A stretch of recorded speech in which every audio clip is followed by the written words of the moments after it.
Why do I believe that yoga and meditation is important for our mental health? I have been practicing wholesome yoga and meditation daily for the past 9 years, and I believe it works wonderfully for all kinds of mental illnesses. Hi, I'm Sahila, your wellness expert, and I'm going to explain in simple, concise manner how yoga improves your mental health. Most of our mental illnesses like anxiety, depression, or personality disorders stems from our fears and insecurities. What if I fail in my exam? What if I don't get promoted at work? What if my boyfriend breaks up? What if my pregnancy doesn't go well? What if this? What if that? And so on. As you all may have heard from several yogis, yoga and meditation helps form a union of our body and mind. And I'm going to explain exactly about this union in detail. The seven basic negative tendencies of human mind are anger, jealousy, irrational fear, foul mouthed, self pity, ego, and finally hatred.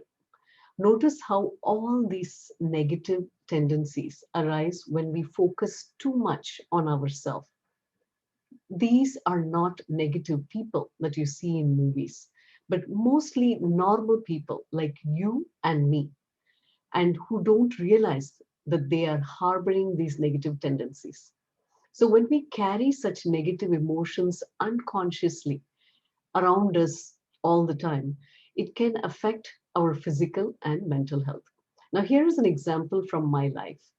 Recently, I had a fight with my girlfriend. Her son was suffering from severe asthma for a long time, and she started this fundraising event for him by conducting a walkathon. I have not been in favor of the ideologies of marathon or walkathon and asked her to support orphan kids instead. And my thought process was to help her get maximum good karma for her and her son. But she felt that what she was doing was right for her son, and also felt that I was being very judgmental. So in the end, we stopped texting. After a few hours, I sat in deep thought and wondered what really went wrong.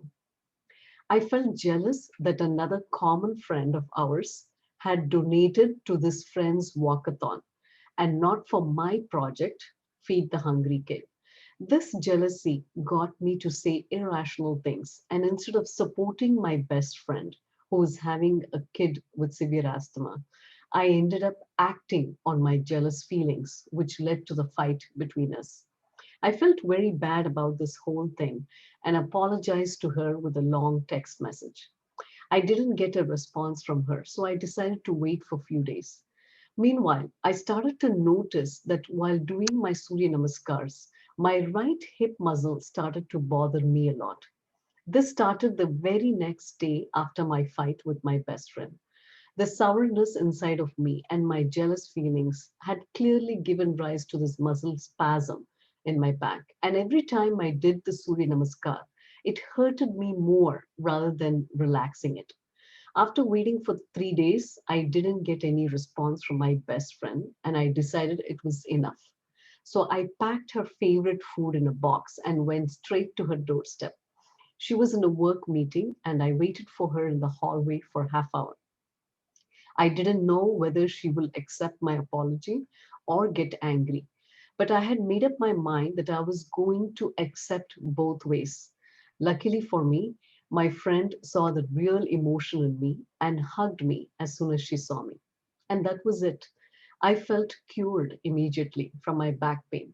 The same day when I did my Surya Namaskars, there was absolutely no back pain whatsoever because I had healed myself from my negative tendencies.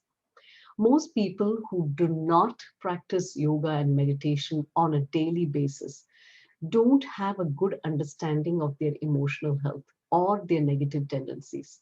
And this can be achieved only after years of daily sadhana or dinacharya, as explained in Ayurveda.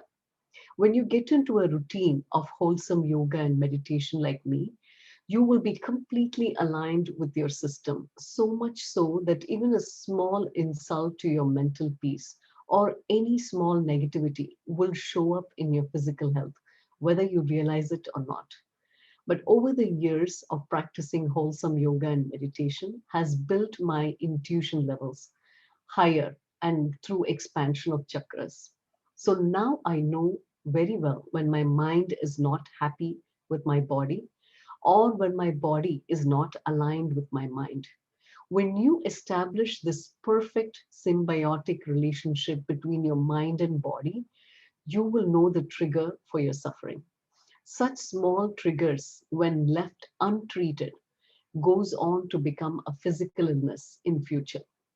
If I had not discovered my jealous feelings, and if I had not felt the physical pain while doing asanas, and if I had not decided to show up in the doorstep of my friend uninvited, then I would have continued to suffer with back pain. And this suffering builds more negativity inside of me, culminating in a bigger illness one day.